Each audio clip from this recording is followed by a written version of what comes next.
ఏ క్షణంలోనైనా pilot నన్ను jump చేయమంటారు. నా దగ్గర మ్యాప్ కానీ, అదనంగా డ్రెస్ కానీ, వాటర్, ఫుడ్, సెల్ ఫోన్ ఇలాంటివేవీ ఉండవు. Go bad, good luck. నా మిషన్ చాలా సింపుల్. స్కిల్స్ మొత్తం ఉపయోగించి 5 రోజుల్లో ప్రాణాలతో బయటపడాలి.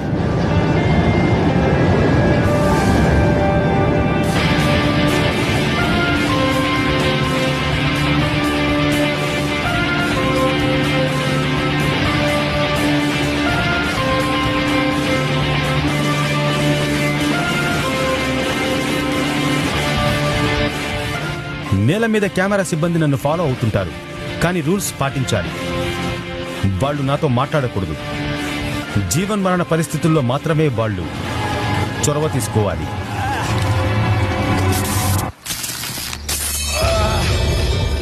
చాలా నొప్పిగా ఉంది. తెలియని చోట జంప్ చేయడం ఎప్పుడూ డేంజరే.